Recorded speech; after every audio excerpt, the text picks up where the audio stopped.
طرح کی تعریفیں، حمد و ثنا، بڑائی و کبریائی اس اللہ رب العالمین کے لیے لائق و زیبا ہے جو تمام جہانوں کا پالنہار ہے۔ اس اللہ کا لاکھ لاکھ شکر احسان ہے کہ اللہ نے مجھے اور آپ کو جمعہ کے اس فضیلت والے دن میں اول وقت میں مسجد میں آنے کی توفیق عطا فرمائی۔ اللہ سے دعا کریں کہ اللہ رب العالمین ہمیں جو رمضان المبارک کے بعد شوال کی جو فضیلتیں ہیں، جو اس میں عبادتوں کے ثواب حاصل ہوتے ہیں، اللہ وہ حاصل کرنے کی توفیق عطا فرمائیں۔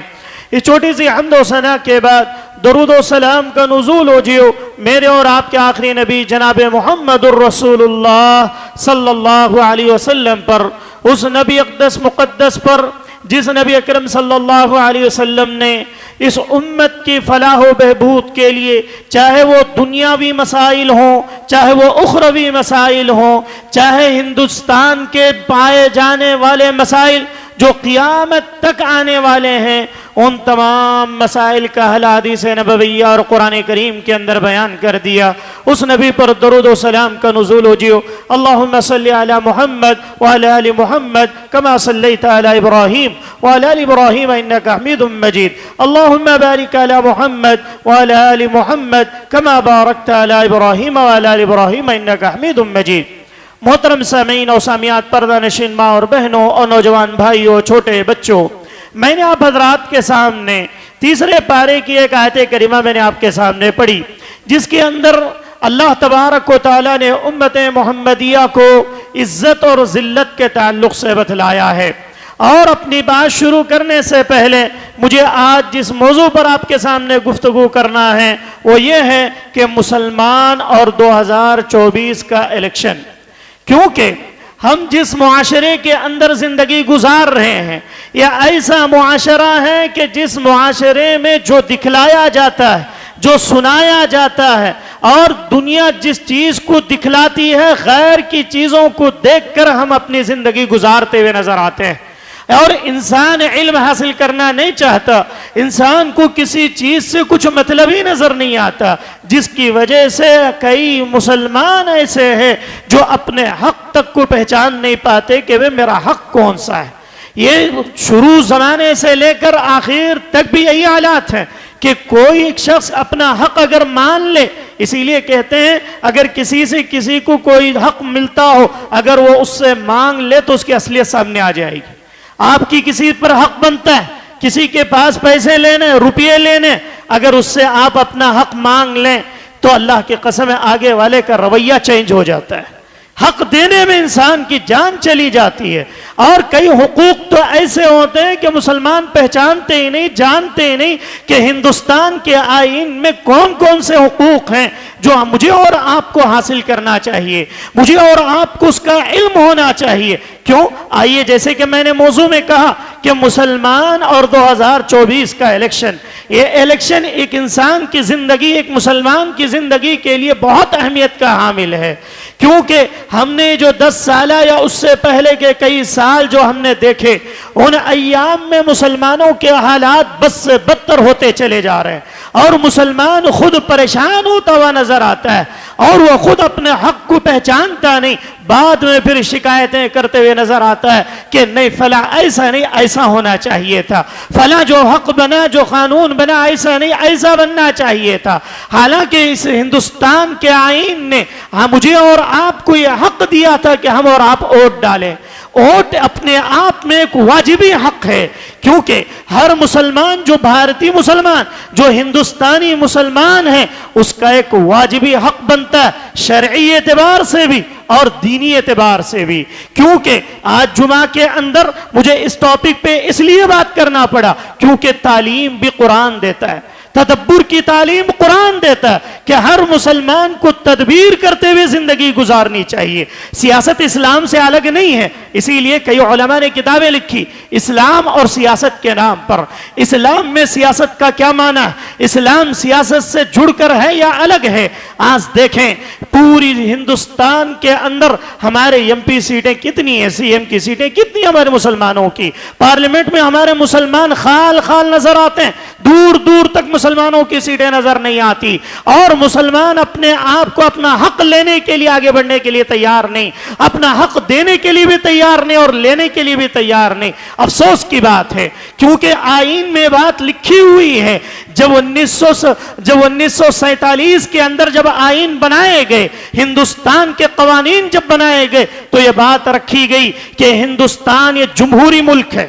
جمہوری ملک کسے کہتے ہیں؟ جہاں پر ہر کسی کو آزادی ہے۔ آج ہم نماز پڑھ رہے ہیں، جمعہ کے لیے آئے ہوئے، یہ ہمارا اسلامی حق ہے۔ یہ ہندوستان ہمیں حق دیتا ہے کہ ہم اپنے حقوق کو حاصل کریں۔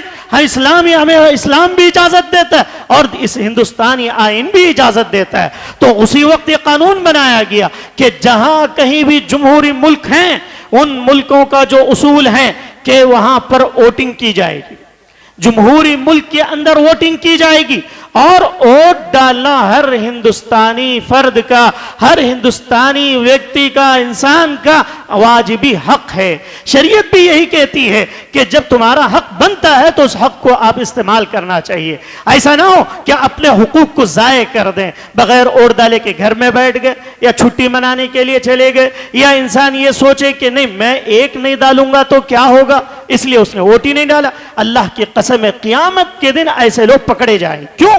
کیونکہ علامہ عبد الرحمن بن ناصر السعدی رحمہ اللہ، جو ابن باز رحمہ اللہ اور ابن عثیمین کے استاد ہیں، وہ کیا کہتے ہیں؟ سورہ ہود کی تفسیر کرتے ہوئے وہ کہتے ہیں، لکھتے ہیں کہ جن ملکوں کے اندر جمہوریت ہے، جہاں کنڈم نہیں ہے، جہاں پر ملکیت بادشاہت نہیں ہے، ایسے ملکوں میں، ایسے شہروں میں، ایسے جگہوں پر وہاں کے فرد کو ووٹ ڈالنا ان کا ایک واجبی امر ہے۔ اگر اس کو صحیح استعمال اگر کوئی نہیں کرتا ہے، اس کا غلط استعمال کرتا ہے یا وہ اس کو ضائع کرتا ہے، اور اس کے ضائع ہونے کی وجہ سے ان ملکوں میں اگر کوئی ظالم بادشاہ آ جائے، اگر ان ملکوں پر ظلم و بربریت ہو جائے، تو اس کی ظلم و بربریت میں وہ شخص بھی شامل ہے۔ اللہ اکبر۔ کہ ہم یہ سمجھتے ہیں کہ یہ دنیاوی مسئلہ نہیں، یہ دینی شرعی مسئلہ بھی ہے۔ کیوں؟ کیونکہ آپ دیکھیں ہندوستان کا ملک ہی نہیں بلکہ پورے ایشیائی ممالک اور دنیا کے کئی ممالک، مسلم ممالک 92 ممالک ہیں، ان میں کچھ ممالک جمہوری ہیں، کچھ ممالک بادشاہت ملکیت کے ممالک ہیں۔ اور آپ کو معلوم ہے جب یعقوب علیہ السلام جن کے 11 بیٹے، یعقوب علیہ السلام کے اتنے طاقتور بیٹے، جب قحط سالی آ گئی، جو آج ہمارے ریدروگ اور پورے ہندوستان کے حالات دیکھنے کو مل رہے ہیں کہ بارشیں بند ہو چکی ہیں، ایسی قحط سالیاں اس زمانے میں 7 سال تک آتی تھی۔ کتنے سال؟ آج ہمارے 5-4 مہینے نہیں آئے تو ہماری حالات کیسے ہیں؟ گرمی کیسی ہے؟ پریشان ہیں آج پوری دنیا، پریشان گرمی کی وجہ سے۔ گرمی اتنی سخت کہ 45 ڈگری، راجستھان کے اندر کل کی رپورٹ 52 ڈگری سیلسیس ڈگری گرمی، جس کی وجہ سے 40 سے زائد جانیں چلی گئیں۔ گرمی کی وجہ سے 40 سے زائد جانیں چلی گئیں۔ ایسے ممالک میں ایسی گرمی، اس دور میں بھی قحط سالی پڑتی تھی۔ یعقوب علیہ السلام کے دور میں جب قحط سالی پڑی، کھانے کے لیے اناج نہ تھا، تو یعقوب علیہ السلام نے کیا کہا؟ اپنے 11 بیٹوں سے کہا کہ اس وقت یوسف علیہ السلام مصر میں بادشاہت تھی، بادشاہ بن کر بیٹھے ہوئے تھے، تو انہوں نے کہا کہ اے میرے بیٹو، وقال یا بنی لا تدخلوا من باب واحد وادخلوا من ابواب متفرقہ، کہ اے میرے بچوں جاؤ بادشاہ کے پاس، جاؤ جا کر مصر سے اناج لے کر آؤ۔ کیوں؟ کیونکہ بادشاہ اناج لوگوں کو تقسیم کر رہا تھا۔ بادشاہ کون تھے؟ یوسف علیہ السلام بیٹے خود، لیکن ان کو اس بات کا علم نہ تھا کہ اللہ نے جو کنویں میں ڈالے گئے بچے کو اللہ نے مصر کی بادشاہت دے دی۔ پورے بھائیوں نے ان کو مارنا چاہا، اللہ مصر کا بادشاہ بنا کر ان کو فقیر بنا کر بھیک مانگتے ہوئے مصر کے دروازے میں داخل ہونے پر مجبور کر دیا۔ جن بھائیوں میں کنویں میں پھینکا تھا اللہ نے ان کو ان کے در پر لے آئے۔ تو اس وقت انہوں نے کہا کہ اے میرے بچوں تم ایک دروازے سے داخل مت ہونا۔ کیوں؟ کیونکہ تم طاقتور، یعقوب کے بیٹے خوبصورت تھے، یوسف کی خوبصورتی آپ کو معلوم ہے، اور ان کے دوسرے بیٹے بھی بہت خوبصورت تھے، نوجوان ہٹے کھٹے تھے۔ ان کو دیکھ کر انہوں نے کہا کہ کہیں آپ کو نظر نہ لگ جائے، کیا کہا؟ نظر نہ لگ جائے من ابواب متفرقہ، مختلف دروازوں سے اس کے اندر داخل ہونا مصر میں. اور مفسرین نے ایک بات یہ بھی کہی، کہیں ایسا نہ ہو کہ ان پہلوانوں کو دیکھ کر، ان 10 بھائیوں کو دیکھ کر کہیں ایسا نہ سمجھے کہ مصر پر بلوائیوں نے حملہ کر دیا اور جنگ کے لیے تیار ہو جائیں. تو ایک تدبیر استعمال کی. پھر آگے انہوں نے کیا کہا؟ کہا کہ اگر تم جب داخل ہو جاؤ گے وَمَا أُغْنِي عَنْكُم مِّنَ اللَّهِ شَيْءٍ مِّن شَيْءٍ إِنِ الْحُكْمُ إِلَّا لِلَّهِ. اگر ایسی تدبیر استعمال کرنے کے بعد، نظر بد سے بچنے کے لیے تدبیر استعمال کرنے کے بعد بھی آپ کو کوئی تکلیف آ گئی، نظر لگ گئی میرے بچوں کو، مَا أُغْنِي عَنْكُم مِّنَ اللَّهِ، میں کچھ بھی نہیں کر سکتا. یعنی انسان ووٹ استعمال کرنے کے بعد بھی، مسلمان نے صحیح فیصلہ لینے کے بعد بھی اگر حکومتیں چینج ہو جاتی ہیں، اگر کسی وجہ سے ہمارے ووٹ ضائع ہو جاتے ہیں، کسی وجہ سے ہمارے ووٹوں میں ہیر پھیر ہو جاتی ہے، اس کے بعد ہم کچھ نہیں کر سکتے. کیوں؟ وَمَا أُغْنِي عَنْكُم مِّنَ اللَّهِ. تدبیر کرنا ہمارا کام، فیصلہ کرنا اللہ کا کام. اللہ جس کو چاہتا ہے بادشاہت دیتا ہے، اللہ جس کو چاہتا ہے حاکم بناتا ہے، اللہ جس کو چاہتا ہے ملکیت دیتا ہے. لیکن تدبیر استعمال کرنا میری اور آپ کی ذمہ داری. ہم یہ سوچیں کہ ہم کچھ بھی کریں آئیں گا وہی، ہم کچھ بھی کریں فلاں ہی ہوگا، ہم کچھ بھی کریں فائدہ نہیں ہے، یہ غلط چیز ہے. حضرت یعقوب نے کہا پہلے تدبیر کرو. آپ الگ الگ دروازوں سے اندر داخل ہونا مصر میں، نظر نہیں لگے گی. اگر لگ بھی گئی تو کچھ بھی نہیں کر سکتے. اللہ کے ہاتھ میں، اللہ کے ہاتھ میں. پھر کہتے ہیں ان الحکم للہ للہ، اللہ کے ہاتھ میں حکم ہے. اور علیہ توکلت وعلیہ فلیتوکل المتوکلون، اللہ پر توکل میں رکھتا ہوں اور اسی پر توکل رکھنے والے بھی توکل رکھتے ہیں. تو اللہ پر بھروسہ ہونا چاہیے. یہ سیاسی الیکشن کے ہر طرف وہی باتیں، ہر جگہ جہاں بھی جاؤ تو یہ الیکشن کی باتیں. 2024 کا الیکشن ایک ایسا موضوع بن گیا، اس پر گفتگو کرنا ضروری ہے. تو اللہ اس دور میں توکل، اللہ پر بھروسہ کرتے ہوئے اپنے ووٹ کا صحیح استعمال کریں. اور اسی طریقے سے اللہ کے نبی نے جنگ بدر میں تدبیریں کی. جنگ بدر میں کون سے صحابہ کہاں کھڑے ہوں گے، آگے کون سے صحابہ ہوں گے، پیچھے کون ہوگا، دائیں کون ہوگا، یمین شمال جنوب کون ہوں گے، اللہ کے نبی کھڑا کرتے تھے. جنگ احد کے اندر جبل الرمات پر 50 صحابہ کرام کو تیر اندازی کے لیے کھڑا کیا تھا.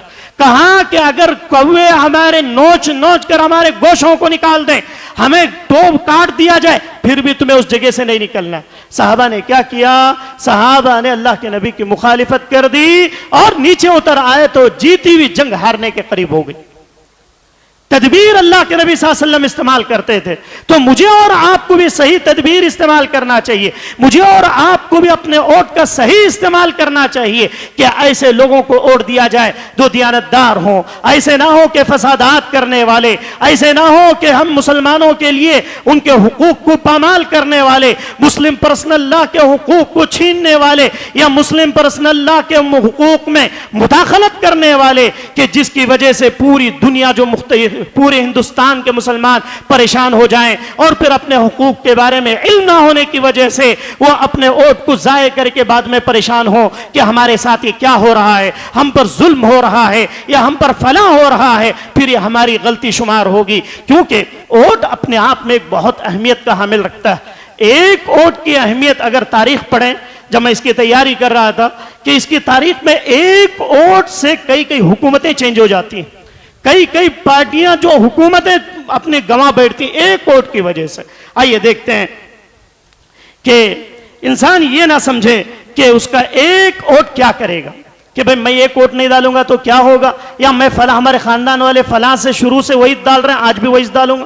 نہیں، آپ دیکھیں کہ آپ آج کے دور میں جو آپ کے لیے مناسب ہے، جو آپ کے حقوق کے لیے مناسب ہے، آپ کی نسل کے لیے مناسب ہے، آپ کے بچوں کے لیے مناسب ہے، جماعت اور جمعیت کے لیے مناسب ہے، پوری قوم کے بارے میں سوچیں. اور ایسا نہ ہو کہ چند پیسوں کی وجہ سے یا چند روپیوں کی وجہ سے یا اپنے نام کی وجہ سے یا اپنے خاندان کی وجہ سے یا کسی اور چیز کی وجہ سے اپنے ووٹ کو کبھی بھی ضائع نہ کریں، اپنے ووٹ کو ضائع نہ کریں. کیونکہ آپ دیکھیں اس سے پہلے کئی ادوار میں ایسی چیزیں آئی ہیں کہ جنتا دل کے سوریا کمار، ان کے سامنے کانگریس کے لیڈر لیوندر گوروا جو 40,751 ووٹ تھے، ان کے کتنے ووٹ تھے؟ جنتا دل کے 40,751 ووٹ اور کانگریس کے ایک ووٹ بڑھ گیا.